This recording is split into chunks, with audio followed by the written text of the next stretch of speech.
My question is one, fairly simple, probably not easy.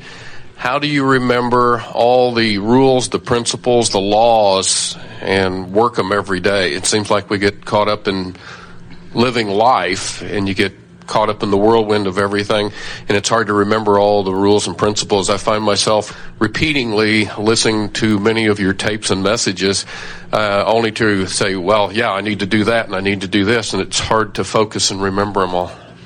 Well, we understand. We feel sorry for anyone who tries to do all of our processes because we are eternal spewers of them. You should hear what we're going to tell you next week.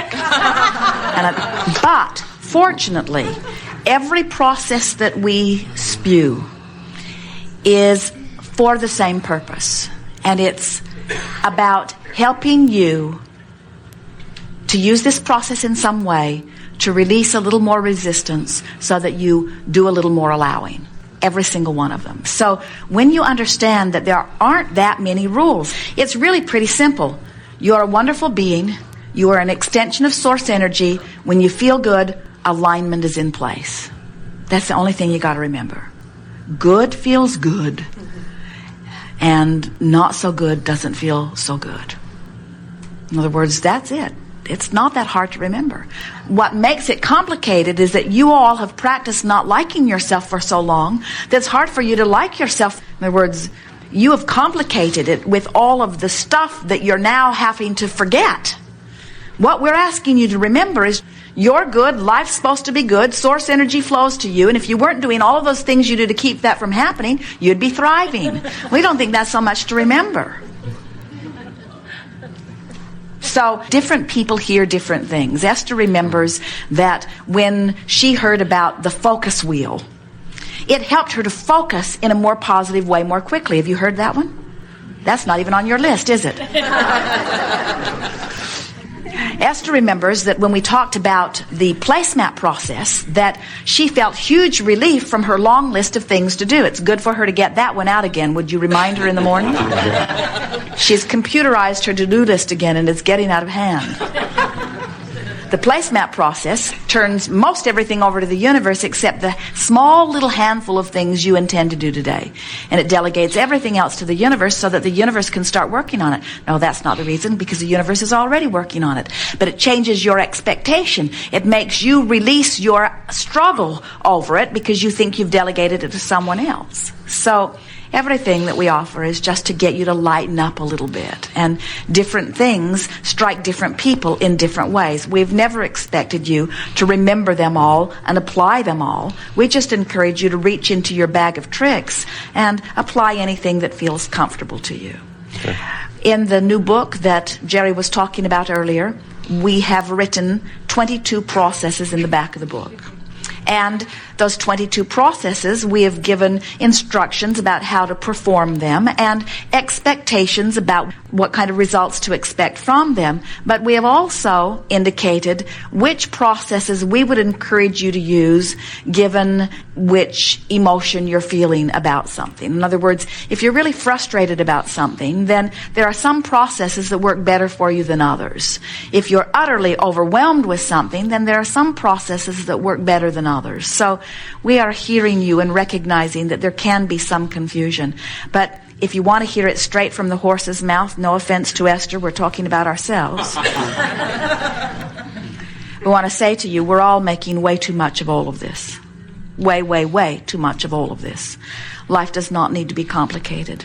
Keep it simple and feel good. You have come into this environment expecting to have a glorious time. And if anything has gone wrong or gotten out of balance for humans, it is that you're striving so hard to achieve approval from someone who is not asking for approval or does not have the ability to really give you what you're asking for. In other words, if you're looking for approval from other humans, they might want to approve of you, but they have no reward to give you because you have pleased them. Other than maybe they won't drop a bomb on you if you please them. The reward that you're really looking for, and the only place that any reward can really come, is the reward of alignment with the source that is you. And that source is not asking for you to do anything to please it in order to grant you what you're reaching for. It's offered always, every time, anyway. Mm-hmm. We played with Jerry and Esther recently because they get very busy. They commit to many things. And Esther said, we always commit to them from our place of really being lined up and feeling like we can do anything. And then the time for the manifestation comes about, and then there's more to do than there's physical time to do it. And so we were teasing them a little bit, and we said, now let's see. You are really, really busy to the point of discomfort sometimes so that you can teach others how to live a joyful life.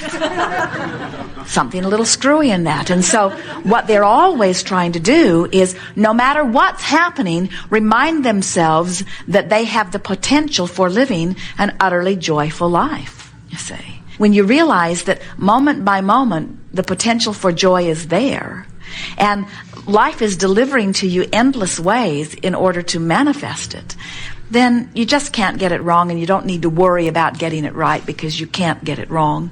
And then you just lighten up and start enjoying the journey.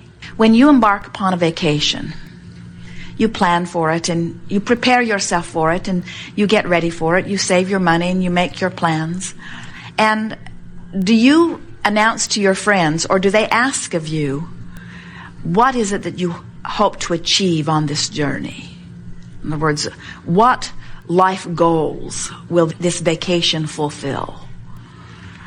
In other words, you're not going to go get a college degree. And if such a question would come to you, you would find it odd. You would say, hey, I'm just going to have a good time. We just want to go chill out. We just want to relax. We just want to have fun. We just want to get to know each other more. We just want to have a good time. Hopefully we'll see some things that are thrilling to us. Isn't that the way you approach a vacation? And it's that identical mindset that we offer every process about. In other words, every process that we offer is not to give you something else to do so that you'll earn something else. Every process that we offer is so that you can feel that way about this life experience that you're living. We want you to lighten up. We want you to relax. We want you to realize that you're not ever going to get it done. You are an eternally incomplete being who will continue to come forth in physical manifestation. In other words, you're just going to keep coming forth. And it's time for you to stop working so hard to try to achieve the impossible. Oh, I will find my spiritual center, and I will return to the source that is me, a complete person. And we say, no, you won't. You'll croak just like everybody else. You'll be utterly incomplete. You'll reemerge into non-physical, and you'll say, man, was that fun? What a wonderful experience that was. So much potential for so much, and so much specific focus. And I loved being in that body. I loved being in that body. I loved having all of those vibrational sensors giving me all of that data. And then you'll say, here I go again. Another vacation, another vacation, another vacation, another vacation, another vacation. So what is it that causes you, once you get in these bodies, to take it all so seriously?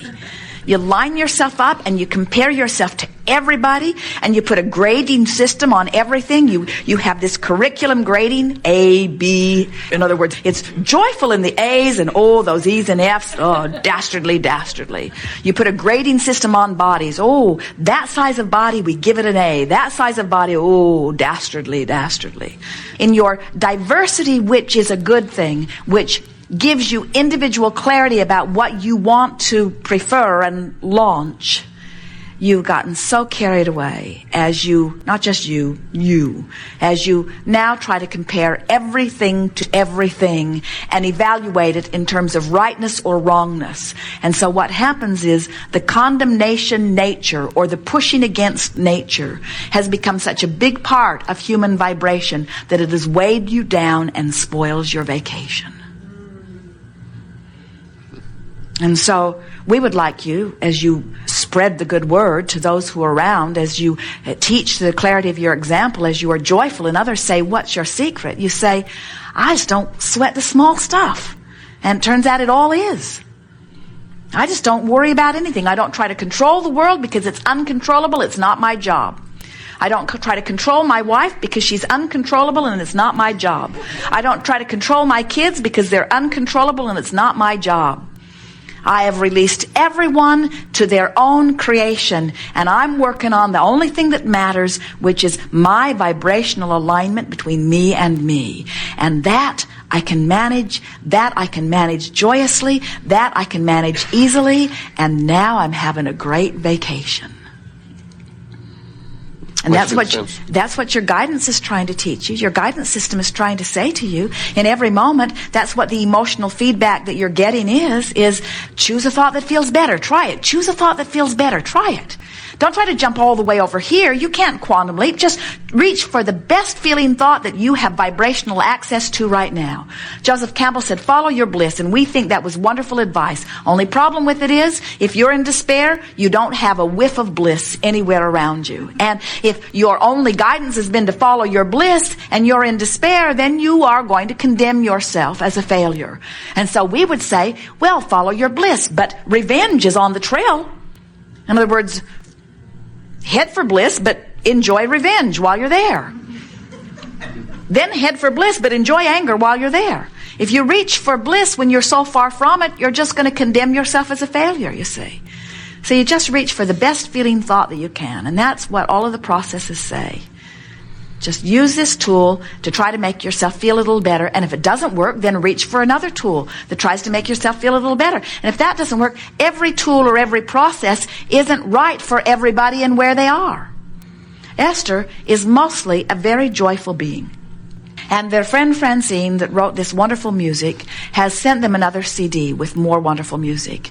And the day Esther put it in was a day that she was overwhelmed. It was a day when she had too much to do. And as she listened to Francine's beautiful voice singing about how you create your own reality and how you get to choose the way you feel, Esther said to Jerry, I'm not ready to produce that record.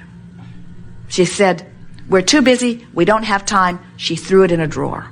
And she hoped to never see it again. Then they were driving down the freeway, driving across from state to state on their way into Oregon. Esther is driving down the Columbia River Gorge. The road is wide open. Hardly any traffic. The river follows them for miles and miles and miles down these glorious canyons. There were fish jumping and birds flying and children out playing in playgrounds. It was a rapturous moment in time. And Jerry put the music in the CD player. And Esther soared to a place of rapture. She said to Jerry, watch me, I could die on the spot. You might have to grab the wheel. I am feeling so wonderful. I have never felt this wonderful. Same music. So what happened was, Esther was up here already in bliss, put music in that matched it, and she went into orbit. When Esther was in frustration, put the music in, there was irritation from it, you see. And that's why we offer so many processes. Some of them are going to hit you just right. Some of them aren't going to hit you just right. In other words, but if you have the intention to feel good, one of those in that bag of tricks is going to work for you. And what happens is, as you apply them and notice that in applying them, you feel better. And we think this is the most important thing. You know, we offer endless processes, and we hardly see anybody effectively using any of them. Interesting, isn't it? You'd think that we'd stop offering them.